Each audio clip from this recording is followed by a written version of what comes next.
Good afternoon, everyone. How is everyone doing today? Maybe it's morning on your side, maybe it's afternoon, maybe it's night. Just want to thank you all for joining and welcome to Mental Connect Book Club. This is a platform where we come together to encourage ourselves, and we also find ways to rub minds and share knowledge, learn from the experts. I mean, this is a platform whereby we just want to improve.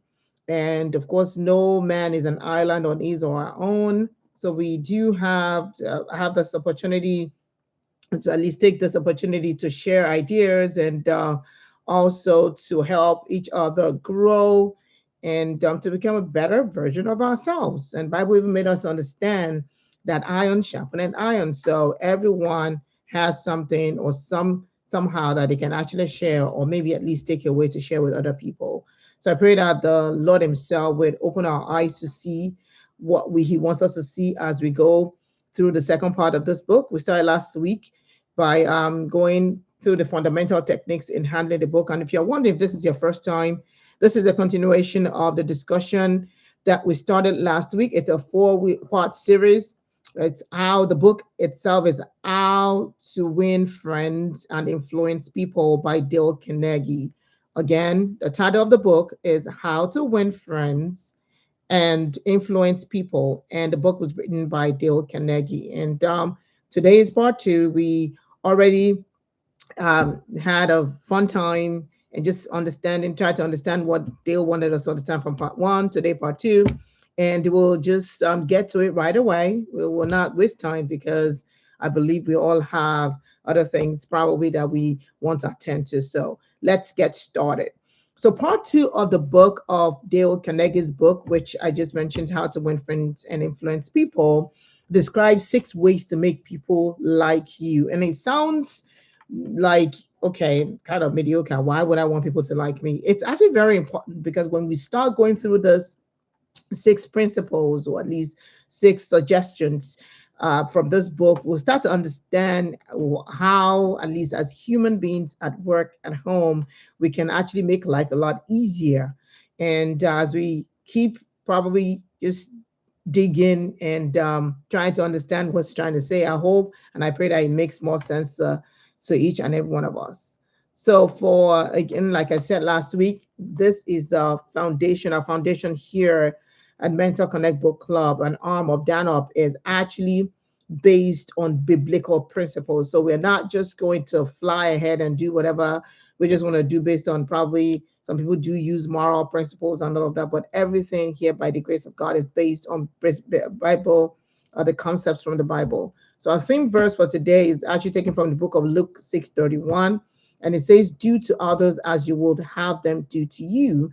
It's very interesting that we read these things, but then how do we carry these things out? And that is one of the things that I enjoy reading about from experts, from people that actually been out there, interviewed people, experienced it, and they've kind of put these things into action. So I find joy in reading what people have actually done to make things better, or to at least be able to follow these principles that the Bible laid down. The Bible gave us this, and we have a lot of examples, of course, in those days. But then at the same time, we have present day ideas of how to actually walk in order to actually make sure that we are following that the guidelines, we are following the instruction given by the Bible, and we're able to obey. It gives me joy. So Luke 6:31, like I said, the theme verse is actually do to others as you will have them do to you. So how do we carry this out? Let's see what Dale has to say. So the first thing Dale actually said in terms of probably how to carry this thing out, the title of part two in his book says 6 ways to make people like you. So I want people to like you. These are some of the things, suggestions that he actually gave in his book. And for this, there are 6 ways. I'm going to start with one, and I'm going to just keep going from there. So it says, do this and you will be welcomed everywhere. Become genuinely interested in other people. Smile. That was actually, it kind of blew me away. I'm like, smile, really? What does that got to do with making people to like you. Anyway, let's keep going. 3, remember that the person's name is to the person the sweetest and most important sound in any language. 4, be a good listener. Encourage others to talk about themselves. 5, talk in terms of the other person's interests. And 6, make the other person feel important and do it sincerely. Again, these are 6 suggestions, 6 principles, 6 ideas, whatever you want to call them. But I want to suggest that we have an open mind. These things are may sound simple. It may sound like, okay, what does that's kind of not even interesting. But I bet if you listen and you kind of have an open mind to what he's trying to tell us, I bet you will definitely find it very, very useful as we go through our daily lives at work, at home, in the community, at church, when the organizations we belong to, everywhere. We can actually find 1 or 2 things that we can use as we go by our daily lives and to make people like us. I think that's just one of the things that, again, Bible wants us to do as believers. So the one, let's kind of let's just delve right into it. So 1 says that the first principle from the part 2 of the book, if you have the book, and I would suggest that you read the book, 6 ways to make people like you. Number 1 of those 6 things, the very first one says, become genuinely interested in other people.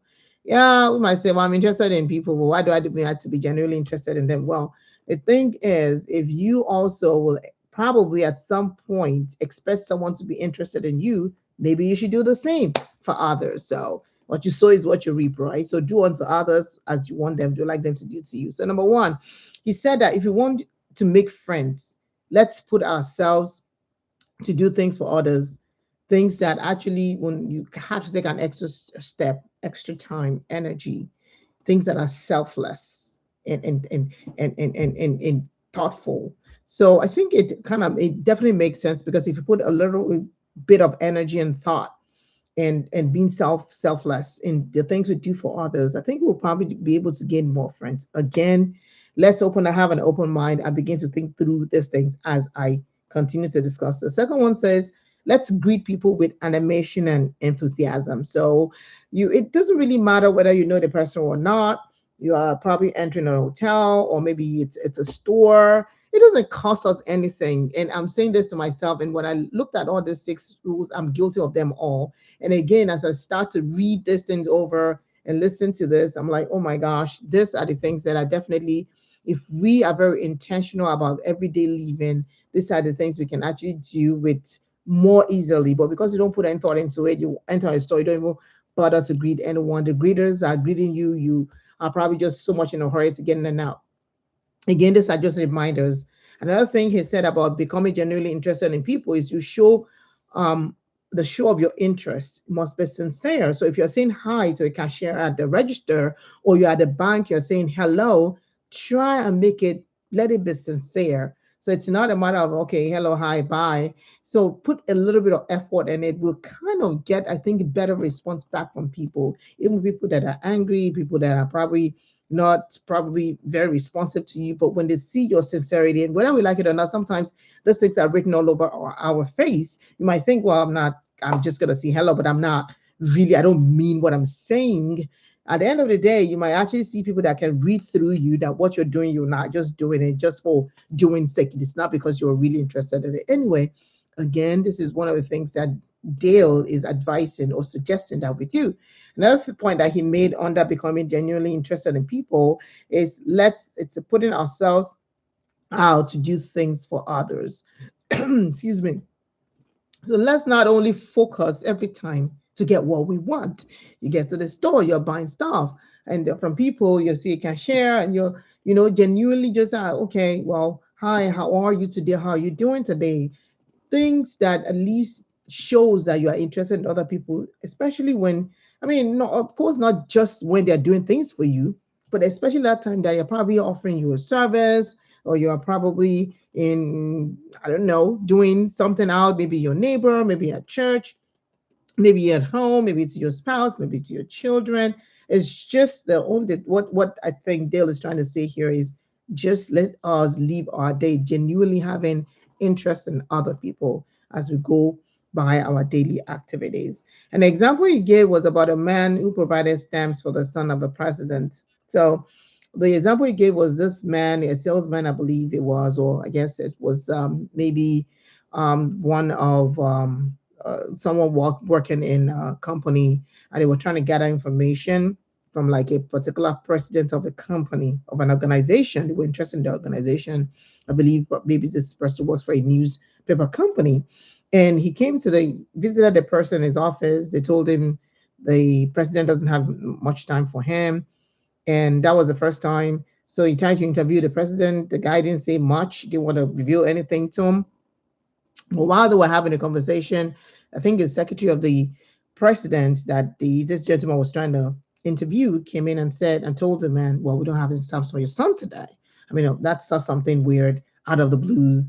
And she just popped up her head, let the president know, and the president responded, talking to the interviewer that well, that his son likes stamps and he likes to collect stamps for them.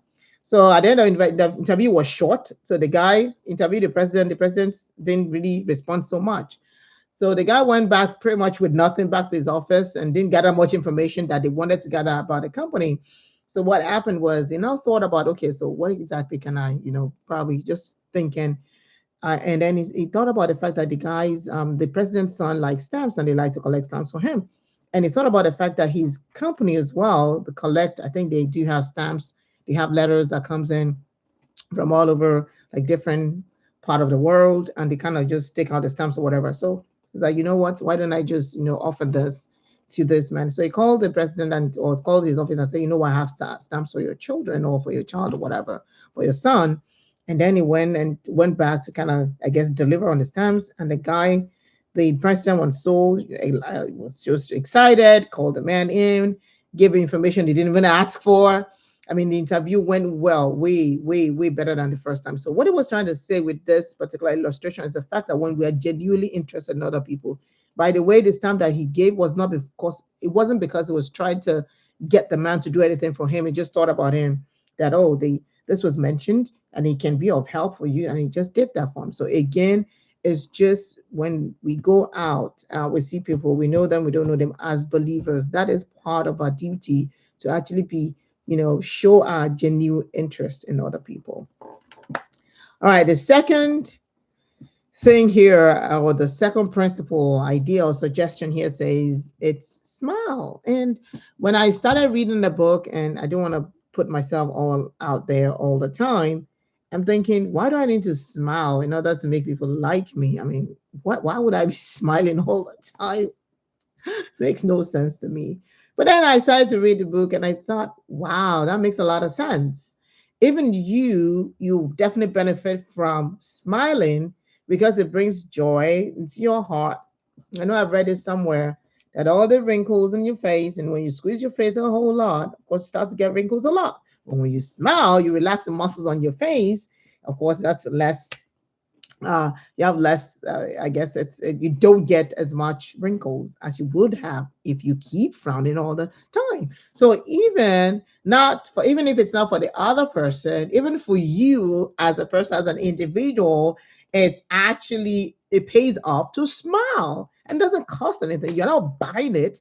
Yes, maybe you're not able to do it all the time because there's something going on, but thinking about the fact that at least you do want to make other people happy, or you want to just make sure that people feel comfortable, you're just smiling. And over time, practicing not fake smile, it will actually also help you to kind of loosen up or maybe take worries away, whatever it is that you're going through, just by smiling and intentionally doing that because, of course, you think someone or someone somewhere might actually benefit from you smiling. You're doing that for that purpose. You yourself, you definitely gain the benefit of not having wrinkles. So again, doing things for others, definitely one way or the other comes right back to benefit you as an individual. So it says smile, and this had a few things he actually mentioned under that particular topic, smile. It says it's a real heartwarming smile from within is powerful, like I just explained. It does magic to you, especially when it's intentional. You yourself, you'll be transformed. Your heart may not be, maybe it's, I don't want to use the word sorrowful. Your heart may probably not be happy, or you're generally probably might find yourself in situations where you're not really happy enough to keep smiling, to be joyful or to be cheerful or whatever. But because you probably made up your mind, or you're saying, you know what, I'm just going to smile anyway, that actually eventually gradually changes the state of your mind. Again, this is not a research, so please don't quote me. I'm just trying to explain what Dale said in his book, that heartwarming smile from within is very powerful. It can change lives. So second thing, it says, give a smile to those who have none left to give. So be the giver. Don't always expect and say, oh yeah, they're not smiling at me, why should I smile at them? Well, you're a believer, you're a child of God, and of course you are supposed to represent Christ. I don't believe Jesus went about frowning in his face, even though people were looking for every opportunity to kill him. But if he was going out, I'm sure he's not frowning his face while healing people, while he was preaching the word. I don't think he was frowning in place while he was feeding the 5,000, or when he was either healing the leper, or opening the eyes of the blind, or healing the lady with the issue of blood, or opening the eyes of, I don't believe Jesus was frowning. Obviously, something must have attracted them to him. Of course, in addition to the miracle, an approachable person, putting children on his lap, things that we actually see, or like the recorded that Jesus did. It couldn't have been a man that kept frowning his face just because he knew that they were trying to kill him. So give a smile to those who have none left to give. So be the one to give the smile, even if you didn't get one. Third thing here says, everybody in the world is seeking happiness, and there's one way to find it: by controlling your thoughts. So again, I mentioned earlier, it might not be the easiest thing to do. Some people are going through stuff. Some things might, a bad thing may have happened. And one of the things we can actually do, number one, is to trust God. And when we do that, we put our worries, our burdens into the hands of God. I think it gives that us the opportunity to be able to actually control our thoughts and say, you know what, be relieved enough to say, God's got my back, and Jesus is just going to take care of it, especially situations you have control. As a matter of fact, I don't believe we have control over any situation. We always have to rely on the Holy Spirit, on God, to see us through every situation. Yes, you might be able to get up in the morning and brush your teeth. The point is, you couldn't have there's a possibility that you might not be able to leave that hand to brush that teeth, or the possibility that you might not be able to have the strength to do that. It's a lot of things that we think probably we have control over, but in reality we don't. So again, it's telling us that when we need to actually seek for that happiness, and seeking meaning controlling our minds and our thoughts, and not in the way, of course, to actually carry the burden and to worry about things, but another way of, you know what, God is able to do this thing. So why am I? It doesn't matter how much worry I put into it. It's not like I'm going to solve the problem myself. Yes, it's not like you're not going to take action, especially if it requires you to take a step, but you still have to trust God to see you to walk you through those things. So that's when he's saying that when you seek happiness, well, everybody's seeking happiness. And there's only one way to do it, to find it, is for you to be determined to actually be happy, because in Christ, there's fullness of joy. So there's a side note that I just want to talk about that, and it's something that he also wrote in his book. It says, the sovereign's voluntary path to cheerfulness, if cheerfulness be lost, is to sit up cheerfully, regardless of what they say. Devil, you're a liar. You're not going to give me sorrow. I'm not going to be upset. I'm not going to be unhappy, because my joy is in Christ Jesus. So this is this is a quote from the book. The sovereign voluntary path to cheerfulness. If cheerfulness be lost is to sit up cheerfully and to act and speak as if cheerfulness were already there. So definitely you do not give up to the enemy of the devil and say, oh, this has happened, and so then that means it's going to be sorrow or whatever. No, we reject sorrow in Jesus' name. So he also talked about an example of a man who tried to smile. He said, this is what is a testimony of the man himself. He said he's been married for 18 years. He doesn't really get up in the morning to smile at his wife, or maybe someone smile. He's always very, very focused on getting to work, getting the work done. Common, very serious man. So he said when, I guess, he attended Carnegie's, I guess, a program, and he said, you know what, I'm going to practice this strategy of smiling. And he said He made up his mind. When he got up in the morning, that very next morning, he looked at himself in the mirror and said, "You've got to smile. Put away all this whatever face." Just spoke to himself that you have to smile. And he said he woke up, smiled. His wife was at the probably somewhere around the house, went smiled at the wife. Well, was so excited. We were like, okay, what's going on today? And he went ahead, probably said he got down, and then the person that he met probably along this way, he smiled at the person, he got to the car, smiled, and got everywhere, the store, the person that was sitting next to him, and people were looking at him as if he was crazy. He said it because he was determined to actually smile. So at the end of the day, he found that he was joyful. There was actually this joy in his heart just by smiling all throughout the day. He said people he met, whether sales went well, whether it didn't go well, he just intentionally smiled, and he did it meaningfully. So again, whether we like it or not, these are things that helps us as well. There's a lot of people, mental this, mental that. Again, I'm not in the medical field or anything, but just based on this things that the way that Dale explained all of the things and medical findings and a lot of other things that he learned by interviewing people and talking to people about the fact that yes, you might not start out thinking, okay, today things are just going to go well, but because you are determined to say, you know, regardless of what happens, I am determined to be happy, to be able to smile, and to trust God to go out there and do and take care of everything for me.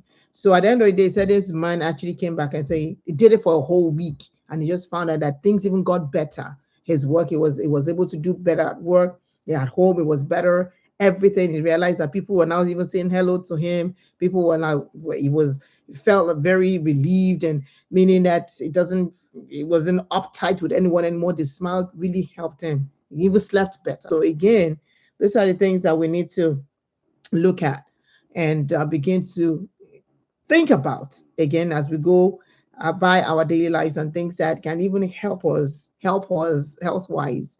And again, might not be a medical recommendation, but it doesn't hurt to give it a try, to smile at people and be intentional about it. So the third principle, we're looking at 6 ways. If you are just joining, 6 ways to make people like you. The third thing that Dale mentioned in his book, How to Win Friends and Influence People, is to remember that a person's name is to the person the sweetest and most important sound in any language. This reminds me of my own personal situation. I remember when I first started and I moved into this country. Obviously, I came from Africa and I moved into the United States. And first job that I had, they asked me what my name was, and I gave them my name. It kind of felt like they couldn't pronounce the name. They were having difficulty remembering the name. So I just told them, you know what, never mind, just call me Tina. It seems like everybody that used to Tina is short. Everybody knows Tina Turner. Actually, that was the reason why I said Tina in the first place. I told him Tina. But when I read the book, I'm like, there was no reason for me to add, cut back on my name or trying to make my name sound better so that they're able to pronounce it. I didn't really think that was the best thing to do. After I read this book, I'm like, I should have just stuck to my guns and just make them call me by my full name. But again, it's just one of those things that you kind of learn. And it's very interesting that he mentioned here that a name sets every individual apart. Your name sets you apart from the other person. Even in the Bible, we know how specific the people in the Bible aspects they are. God actually had to rename some people and give them different names. Abraham to Abraham, and of course, King Jacob to Israel, and all these other things that we actually see in the Bible happen with names. So he said a name sets individual apart and it makes him or her unique. Given a name, people are very proud of their names, and it is, of course, maybe some people are not, but at the same time, we need to honor whatever people want us to call them. We need to honor that. So it makes people unique among all others. I mean, you call them by their name. So the second thing he said, that the importance of remembering and using people's name is not just for the kings and corporate executives; it's for us as well. So don't just say, "Well, I'm not that person's leader. I'm just another person in the church. I'm just a neighbor, or I'm just a person in the store. And probably this is just a store clerk, or probably someone from the bank. I don't know them. Why do I need to care?" Again, We need to represent Christ wherever we are. These are suggestions, yes, but let's think about it for a bit. If it's you and your name is Robbie, I don't know. And it's not, and you probably move into a different country and they are messing up your name. There's some people that carry their names, with just on their head, and we should all do the same. So if you wouldn't want that to be done to you, why would you want to do it to someone else? Well, the name is hard to difficult. It's difficult to pronounce. Well, bottom line still is it's the person's name, and that's what they want to go by. That's what they want to be known by. So we need again to learn how to respect other people by learning their names and calling them by their names. I know I'm guilty of this as well. I don't know people who are trying to avoid calling at all, trying to use some other style, to kind of avoid calling people's names. We need to learn. So we need to understand that people's name make them unique, and their names are unique to them. Obviously, people will appreciate it if you can call them by the name that they want to be called by. And the last thing that he mentioned, or one of the other things that he mentioned, was people are so proud of their names that they even try to perpetuate them at any point. And yes, I remember that. I mean, thinking about it now, why do you think people's names are on all those buildings, hospital buildings are named, and the hallways, and when you get to schools, and they have stadiums, and they have airports, and they put people's names on it. So yeah, it must have mean for that to have happened, of course, for that to be happening, and we see it over and over again, it's still happening, and they name a lot of things after people. That means names must be very, very, very important. So for those people that make donations, huge donations, they want their names to put on this wall here, want their names to put on the floor here. I remember my sister-in-law actually also, she had a block in her name in her school when she graduated. So I'm like, oh yeah, she said I play for the block. Yes, I have my name written on this. So names are very important to people. So let us learn to let's make sure that we always try as much as possible to call people by their names and respect those names as well. So number 4, still talking about the 6 ways to make people like you. Number 4 here is be a good listener. Encourage others to talk about themselves. Oh my gosh. Who doesn't want to talk about themselves when they see other people? The first thing you want to do is talk about, especially if it's in a gathering where we have people that are, I don't know, important, and people that are high class, you definitely want to put yourself out there. But he's saying that when you meet people or you're probably out there, be a good listener. Listen to other people. Don't always want people. And there's some people like that. It's just natural. It comes naturally to them. Just want to talk and talk and talk. And I remember myself as well. Myself being one of those people that I just want to talk and talk and talk and talk because I like to talk. But they always say, try to listen. Listening is actually it's a good virtue. So you need to listen to other people, encourage others to talk about themselves. So he said exclusive attention to the person who is speaking to you is very important. So don't just ignore people and look away or not pay attention to them. Nobody likes to be ignored.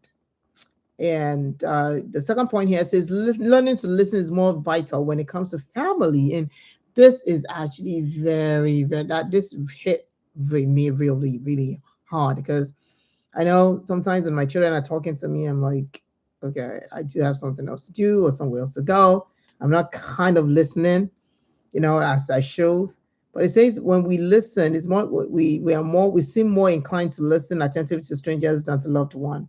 And that's very true. Sometimes it's like you are probably familiar with your spouse, your children, or your family members, but when others are talking to you, kind of pay attention to them more than your loved ones. But really, it shouldn't be that way. We should be a good listener as a spouse. We should be a good listener, especially when it comes to our children, our loved ones.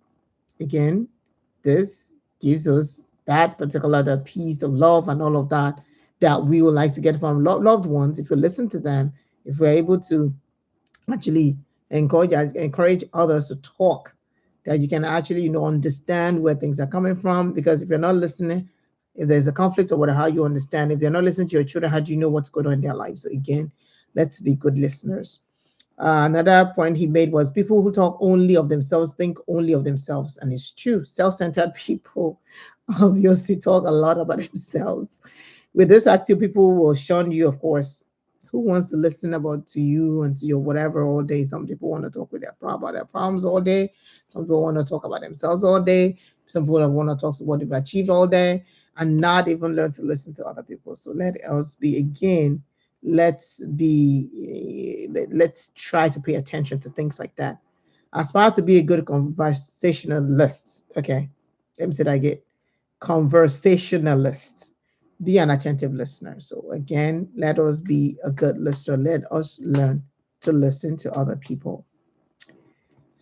Number five, talk in terms of other person's interests. So this was actually very interesting because he actually gave an example of someone that was looking for a job, and when he was actually probably waiting, one of the things I think idea he came up with was, I'm not even going to talk about what my educational background or the experience or what I know. I'm just going to talk in terms of what this company probably needs. Talk in terms of the interest of the company. What exactly are the things that's the company itself probably wants to achieve? So it's not about him now. It's not placing any emphasis on him. This is talking about in terms of number five, talk in terms of other person's interests. So this is actually not particularly a person, it's a company, but then this individual is actually going in because he's trying to get a job. So Dale explained that the guy went in to see the president or whoever is actually going to interview him and say, you know what, let me tell you how I can make money from this company. Who doesn't want to hire someone that can make money for the company? So that was how the guy started the conversation. Let me tell you how I can make money. I believe I can make money for the company. And let me tell you how and how I can contribute to the success of this business itself. So basically the guy started by saying, you know what, let me see how can I add, let me tell you how I can add value to this company. So what Dale was saying is when we have people around us, let's not focus on our personal interests only. Let's actually start with a conversation like, okay, what are this other person's interests? What my interest this person? So you're not being self-centered and just doing everything just for yourself. So Dale said the royal road to a person's heart is talk about things he or she treasures. So what is that thing that probably a person, a visitor, or whatever, probably treasures that you can talk about? I mean, that's a good place to start. Not just you wanting to talk about what you like, what your interests are, what those things that you can like to do, or da da da da da da da da. Who wants to listen to that all day? Another point I made says that Dale made in his book was that the most fascinating conversationalist doesn't try to impress you. We do that a lot. We want to just impress people, especially when we get to a large gathering or maybe when we get to places that we think we need to display things about us, our interests. Maybe we are among other people, professionals. We are among the people in the C-suite, so they want to kind of step up and let them know that you belong there. It's, I guess, a natural thing for everyone. But Dale is suggesting, or at least giving us this idea, or just advising that it's better. Stop impressing. Stop trying to impress people. Stop trying to impress people or wherever you go all the time. It's at some point in time, people are just going to get tired of you. So start to learn to talk about other people's interest and opinion. It says it pays off for you, pays off for the other person, because then you kind of have a way to kind of get the person's attention when it starts with you talking about their interests. Again, I hope we can actually put this into practice. It might actually be your spouse. You want to have a conversation. You're not there saying, "Oh, this is what I want. This is what I want." It might be a friend at work. It might be your coworker. It might be a neighbor. It might be someone under your team. It can be anywhere. It's not a bad idea to start with that person's interest. Maybe you don't know it. Maybe you can ask, what are the things you like to do? Or, oh, I see that you have that on. Do you like that kind of, maybe someone's wearing a t-shirt? It can be someone at the store. It can be someone on the street, that you just walk, oh, yeah, I see you wearing that t-shirt. Hello, hi. Do you like, maybe probably someone is a fan of some I don't know, whatever, basketball, whatever it is. So you kind of see them wearing, oh yeah, so do you like that particular team or whatever? So again, it's just a way to kind of draw people in and not, scare people away. So things to pay attention to, very subtle things that we might think it doesn't really make a difference, but it does go a long way. So finally, the sixth principle: make the other person feel important and do it sincerely. So this sounds, or at least to me, like, well, okay, make people feel important. Well, if they're my visitors, maybe. But if they're not my visitors, but I don't know them, why would I want to make them feel important? I can't stress this enough. We need to be good examples as believers, as Christians, wherever we find ourselves, because that sets us apart from what every other person is doing. And that's what we are. We are in the world, but we're not of the world. And these are the subtle things that when we start to display these things, people look at us like, oh, okay, he's different, or she's different, or that's a different person. I don't see too many people doing that. Why will someone wants to make me feel important? So it doesn't really, and we tend to, at least in my culture, we tend to pay attention to people that are dressing well, people that can give money, people that can sponsor you, not to everybody. It's like you're very selective about people you want to probably make feel like important. So it's saying that to everyone that you meet, just a little bit extra and make them feel important, not to flatter them or anything. Do it sincerely. And one of the things they'll mention that this law of human conduct is that always make the other person feel important. So human nature craves to be appreciated. It is the urge. We all want to be appreciated. Oh, you have a nice. I'm sure we can all testify to it to some extent. Someone walks up to you and say, "Oh my gosh, I love your hair," as a girl, or maybe to a guy, "That shoe is amazing," or "the wristwatch you're wearing is so great." You feel something inside of you, no matter how little, no matter how the person is actually admiring you, whatever it is that you're wearing. Sincerely, there's a little bit of that, smile or grin or whatever that comes to your face, or a little bit of joy that comes to your heart, that someone actually noticed you and appreciated whatever it is that you're doing or wearing or whatever.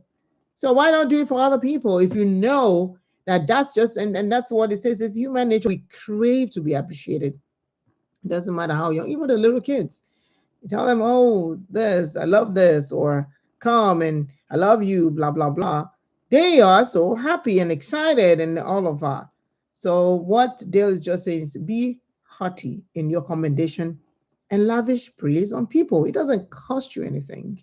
You are a leader, you are a mom, a dad, you are a friend, a neighbor, you're a worker, you're working you walk into probably a grocery store, or you walk into a bank, or you're walking on the street, or you walk in the car, you'll enter Uber. There is nothing wrong with you lavishing or giving people commendation and just lavishing praise on them. Again, wherever we go, we need to represent Christ. And this is where he also mentions, says, "Give unto others what we will have others give to you." If you would like someone to appreciate your hair, or maybe your wristwatch, or whatever you're wearing, your shoe, your car, blah, blah, blah, you need to do it to others as well. So recognize others people's importance and do it sincerely. And before I wrap up, I do want to round up with this very, very my own personal testimony. So this is very personal to me, and every time I remember that moment, it kind of just brings joy to me, and it humbles me. It really humbles me. So I had a birthday um, at some point. I just had my birthday. And so my friend also was having her birthday, and I didn't get to do my birthday because there were a lot of things just happening. Generally, I lost the family members, and so it wasn't just in me. I couldn't my birthday. I wasn't really home, and so I couldn't do it. So and the my friend, a couple of, I guess it's about a week after my birthday, she was having her own birthday, so we went to celebrate her. And I was just sitting down having dinner, and then she was giving her vote of thanks to people that came to celebrate her. And from nowhere, I just heard this. My friend, she mentioned my name and started saying a lot of things. I'm like, oh my God, no, she did not. It was from nowhere. I had no idea that she was going to do it. I didn't know she was going to mention my name, and she mentioned the fact that I couldn't do my birthday, and she brought a cake for me. Oh my God, I was blown away every time I remember that night, it almost just brings tears to my eyes because it was too much for me to handle, because I there was no way I could have known that someone would actually take that step. It's a huge one. It's her birthday, and now all attention was on me. I'm like, oh my God, this is not you. This is your night. This is not mine. And she spoke at length, and she said a lot of things, and I just thank God. I'm like, I cannot believe that I will actually be able to celebrate my birthday as well. It was too much. It was overwhelming. It was it my I felt I mean I was overjoyed. I was happy because it was not something I was expecting. I just thank God, and I couldn't get over it. I don't even know. I in my heart I'm thinking I still need to thank. I don't know how to thank her for what she did. She doesn't know what she did. She didn't know the extent of what she did. But I can only just say, God, just pray for her for me. And I just, again, this is one of the things that we're talking about, that we want to be appreciated. And it's not about being appreciated. The step that she actually took to do that. It takes a lot of effort to plan someone's birthday with yours. And I really think, and I love her. I love her. So again, what I'm saying is everybody likes that. So again, maybe today you haven't said thank you to your spouse, or you haven't probably hugged your children, or a friend of yours. You haven't probably noticed her, or maybe a neighbor, you just don't care. That goes as for me as well. Or maybe in the store, you just go in and out, don't really care about anybody else. I hope that probably out of the 6 things that we've talked about today, from what Dale advised us to do, becoming genuinely interested in other people, smiling at them, remember the people's names, being a good, just try to be a good listener, talking in terms of other person's interests, and making other people, other people feel important sincerely. I hope we'll be able to put one or two of those things into practice, or remind ourselves, or at least remind someone to do it. I really hope that we've been able to gain one or two things today. It's again been an exciting evening, just being able to go through all those things that I personally am learning day by day. I hope you'll be able to pick one or two ideas or suggestions that you can apply, or at least you can pass on to other people. I hope to see you next week. I really pray that I will not have the technical issues, difficulty that I had tonight. Thank you if you're watching. Thank you for joining. And I will see you by God's grace next week, July 30th on Thursday at 6:30 p.m. Enjoy the night. God bless you. Thank you.